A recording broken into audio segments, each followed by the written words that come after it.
Hey guys, I got something for you. As I said before when I did the cold start video, I'm going to be changing the oil on my compressor.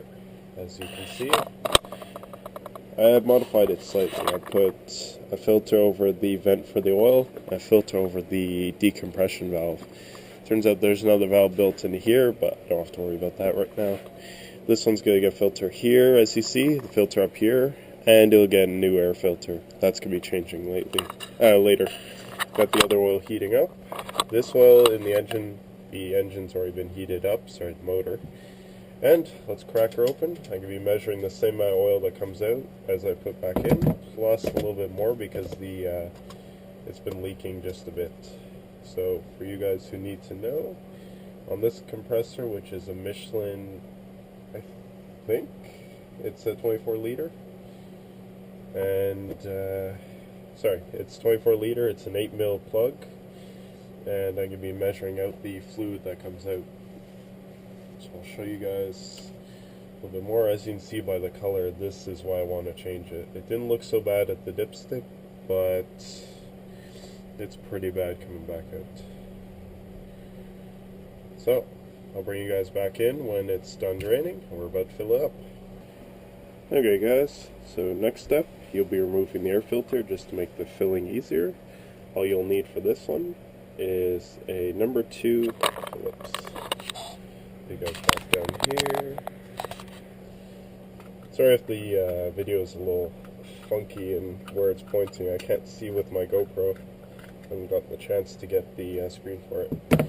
So, this is the filter. I've already had to fix it once just because it cracked off. It has just a white foam on the inside. Next thing I'll do, take the air breather out, which also has a dipstick on it. I'll show you guys what you have to do with that later. So we'll let that drip a little bit more. As you can see, it's pretty much stopped dripping. I'll show you guys the oil and why I'm changing it. That shouldn't be that color. That's all the dust and everything that's in the air that gets into the breather and through here. Before I modified it, originally it was just 2 holes that led up into it. And what they do is there's a blocker here that stops the oil from splashing. And there's a tube that goes all the way up here. This helps to stop the oil from blowing up. Because the piston is going up and down in the cylinder, it creates a pressure in the crankcase. So it throws the oil up and down inside and the air pressure up and down inside. That's why I put the little filter on. So next step after it stopped dripping, I'll show you guys how much to fill it up with. Okay guys, so next step, you'll be putting the drain plug back in. It's already been just, cleaned off. Drain plug goes back in. As I said before, it's an 8 mil drain plug. Wrench, and do not over tighten this. It just needs to be snugged down to the point where it doesn't leak, which with the thickness of this oil, it's not too bad. Just gently tighten, that's it. So, I've measured out the oil, which has been the same in front of the heater. You can see how dark the old oil is. This is the new oil. So I've measured out slightly more, and once I get it in the compressor, I let the compressor run for a little while. It should be ready to go. This is the oil that I'm using, House & Campbell. It's a company that I've used before. Sorry, not House & Campbell, CH Power. It's a company I've used before. One bottle actually gives you quite a bit of oil. This little compressor doesn't use too much. So let's get the new oil in, which has been heated up for a little while. Really.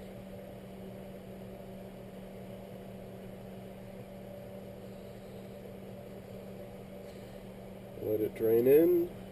This compressor is a little bit of a cheaper model. I paid about $110 for it on sale.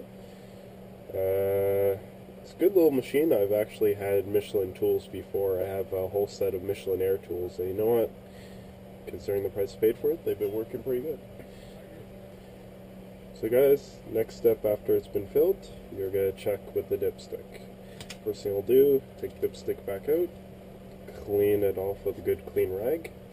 Make sure you clean it as good as possible so you can see exactly where the oil is meeting up to. You'll stick it straight down in, let it sit for 2 seconds, and pull back out. Now you'll see the groove on the end, and you'll see the oil line is just right here. That's exactly what we want to see. For this compressor, it needs to be right at that oil line. That means we're ready to go. Thanks, guys. If you found this video useful, leave a comment, like, and if you have any more questions, give me a shout. Talk to you later, guys. Bye.